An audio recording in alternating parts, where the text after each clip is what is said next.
वर्तमान में युवाओं के मध्य एक बहुत ही गजब का ट्रेंड देखने को मिल रहा है। वह ट्रेंड पॉजिटिविटी लिए हुए न होकर नेगेटिविटी लिए हुए है।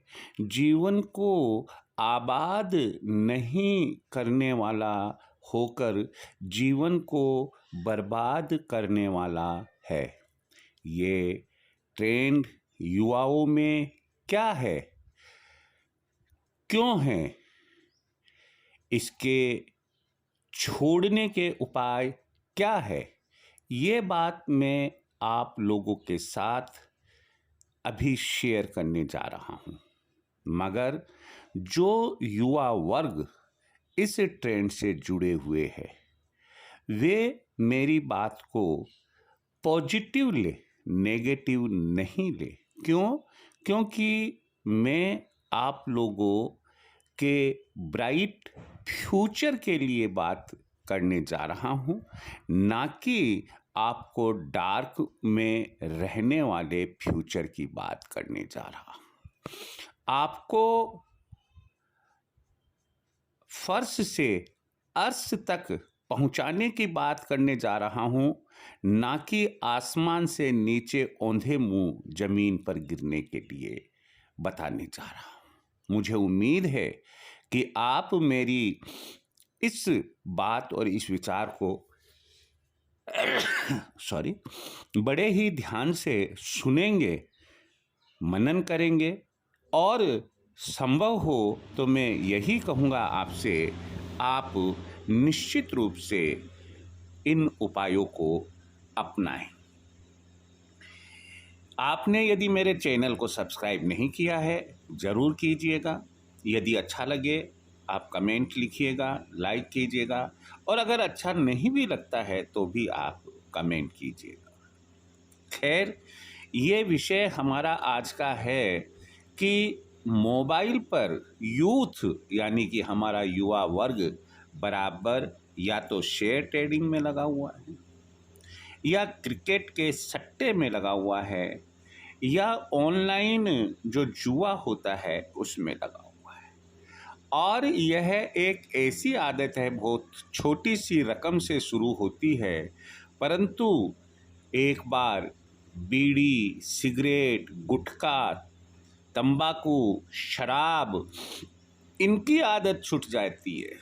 परंतु ये जो शेयर ट्रेडिंग की है, क्रिकेट के सट्टे की है, और कोई भी ऑनलाइन जुआ हो उसकी है, यह छूटती नहीं। अगर युवा वर्ग इसका एडिक्ट हो जाता है, आदतन हो जाता है, तो इसके बहुत बहुत बुरे दुष्प्रभाव देखने को मिलते हैं। क्या? घर बर्बाद हो जाता है। सबसे पहले उसका स्वयं का जीवन खत्म होने की दिशा की ओर मुड़ जाता है। मन और मस्तिष्क 24 घंटे दिन रात अहोरात्र हमेशा 24/7 वह केवल और केवल एक ही बात, जिस लाइन से वह जुड़ा हुआ है, केवल वही सोचता रहता है। उलझने चलती रहती है, एनालिसिस चलता रहता है। उन्हें एक प्रकार का मानसिक रोग, मेंटल डिजीज हो जाती है। बहुत ऐसे केसेस भी देखने को मिले हैं कि उन्हें साइकियाट्रिस्ट के पास में, मनोविज्ञान चिकित्सक के पास में ले जाना पड़ता है। समाज में उनकी प्रतिष्ठा कम होती है, समाज से वे धीरे धीरे अलग होने लग जाते हैं। उनमें अलग एकांत में रहने की आदत सी पड़ जाती है। परिवार के सदस्यों से वे धीरे धीरे कट ऑफ होने लग जाते हैं। माता पिता समझाते हैं तो माता पिता बुरे लगने लग जाते हैं। बड़े भाई बहन, चाचा ताऊ समझाते हैं तो वो बुरे लगने लग जाते हैं। ये ऐसी लत है, यानी कि एडिक्टनेस है, कि जिससे युवा वर्ग अपनी शिक्षा से भ्रमित हो जाता है। स्वास्थ्य पर बहुत बुरा असर पड़ता है और जिस भी लाइन में अगर वो कमाने लग गया है, कुछ अर्निंग करने लग गया, इन चीज़ों से नहीं बल्कि नौकरी या बिजनेस करता है, तो उस पर भी एडवर्स इफ़ेक्ट पड़ते हैं। तो क्या आप यह चाहते हैं कि एक थोड़े से टेस्ट की वजह से,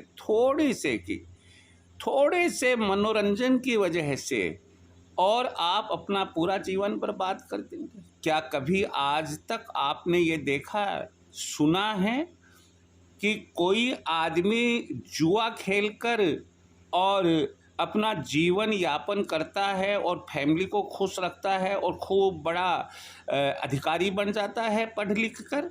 क्रिकेट पर सट्टा लगाने के बाद में कितने लोग जीतते हैं? वो टेम्परेरी फेज में भगवान आपकी परीक्षा लेता है, शुरुआत में कुछ जीत हासिल होती है। शेयर ट्रेडिंग, आप शेयर ट्रेडिंग अगर आप करना चाहते हैं तो माफ़ कीजिएगा, मैं कॉमर्स का आदमी हूँ, माफ़ करना मुझे, मैं कॉमर्स का आदमी हूँ। कंपनी अधिनियम 1956 और उसके पहले से हमारे भारत में क्या व्यवस्था थी शेयर्स की, वहाँ से लेकर और जो कंपनी का लिक्विडेशन होता है वहाँ तक इतनी जानकारी है कि आप युवा वर्ग कल्पना नहीं कर सकते हैं। आप न्यूयॉर्क स्टॉक एक्सचेंज मार्केट के बारे में उतनी जानकारी नहीं रखते, Calcutta stock exchange market, Mumbai stock exchange market, listed unlisted इनकी जानकारी नहीं रखते। आप कितने प्रकार के प्रेफरेंस शेयर्स होते हैं, इक्विटी शेयर्स होते हैं, बॉन्ड्स होते हैं, सिक्योरिटीज होती है, आप इनकी जानकारी नहीं रखते। केवल और केवल आपको भगवान जाने उसमें क्या टेस्ट मिलता है कि बस मैं ट्रेडिंग कर रहा हूँ। कभी आपने सोचा कि इनके अकाउंट्स भी, इन्वेस्टमेंट अकाउंट्स भी मेंटेन किए जाते हैं? कभी आपने देखा कि फ्लक्चुएशन डिविडेंड्स में और इंटरेस्ट में कैसे आता है? आप नहीं जानते। मार्केट वैल्यू क्या होती है, इंट्रिंसिक वैल्यू क्या होती है, आप नहीं जानते। माफ़ कीजिएगा कि बड़े बड़े जो सीएज हमारे भारत के हैं वो भी केवल उसी एस्पेक्ट को देखते हैं जिसमें उन्हें ऑडिट करना है। पढ़ाई के समय तो उनको सब कुछ जानकारी थी, लेकिन ऑडिट में केवल वही एस्पेक्ट कंपनी का देखा जाता है जिसमें उनको ऑडिट करने के लिए कहा गया है। इसलिए मैं तो केवल आपसे यही कहूँगा कि चाहे शेयर ट्रेडिंग करें, चाहे क्रिकेट का सट्टा खेले, आप चाहे कोई अन्य जुआ ऑनलाइन खेले, यह जो आदत है आप उसे स्वयं छोड़ने की कोशिश करें। कोई छुड़वा नहीं सकता। ये वो चीज़ नहीं है कि आपको खूंटे से बांध दिया, आपको मार्केट से दवाई दिला दी और मुंह पकड़कर ज़बरदस्ती आपको पिला दी, आपके इंजेक्शन लगा दिया, आपके ड्रिप चढ़ा दी, ऐसा नहीं है। ये खुद को ही कोशिश करनी पड़ती है।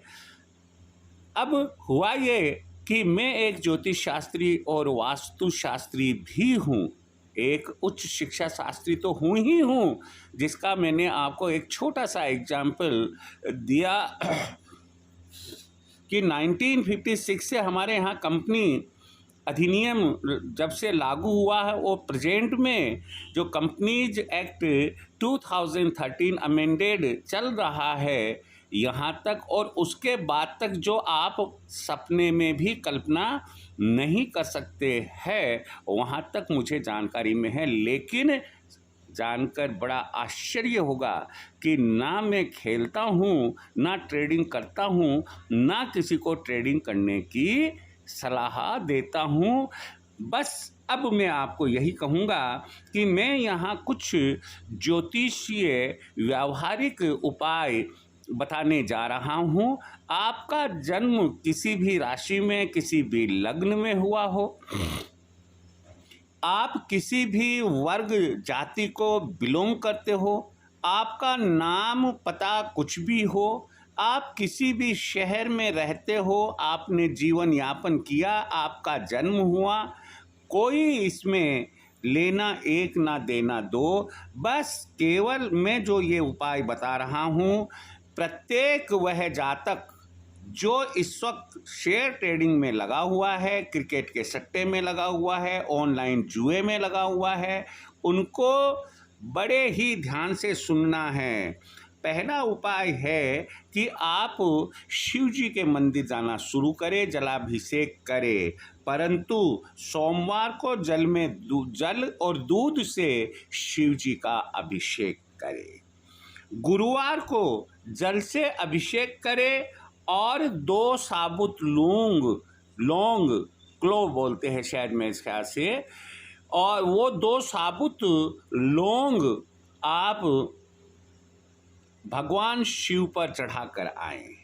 शनिवार को आप जल से अभिषेक करें, लेकिन जल में कुछ काले तिल डाल दें और जल प्लस काले तिल दोनों मिलाकर भगवान शिव का अभिषेक करें। ये तो पहला उपाय था। दूसरा उपाय है इसमें कि आप लगातार हनुमान चालीसा का पाठ करते रहे, जिसमें विशेष रूप से अगर पूरा दिन नहीं मिलता है तो कम से कम ये तो कर ही सकते हैं, बुद्धिहीन तनु जानिके सुमिरो पवन कुमार, बल बुद्धि विद्या देहु मोहि हरहु कलेश विकार।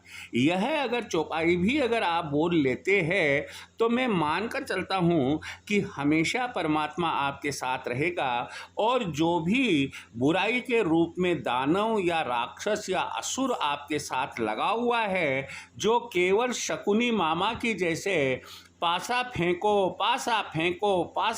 लेकिन उसके पासे शित किए हुए थे, वो कहता कि 5 तो 5 आता, 4 आता, जो वो चाहता उनके अनुसार। नतीजा यह हुआ कि पांडव जो धर्म पर चल रहे थे, युधिष्ठिर प्लस उनके भाई लोग, वो द्रौपदी तक को हार गए।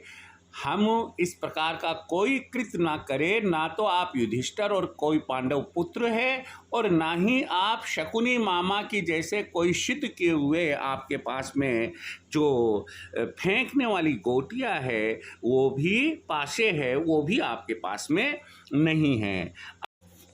अगला उपाय है कि जातक को, यानी कि जो इस आदत में पड़ा हुआ है, उसे ब्लैक सन स्टार स्टोन या ब्लू सन स्टार स्टोन या सुलेमानी हकीक स्टोन चांदी की अंगूठी में मध्यमा अंगुली में धारण करना चाहिए।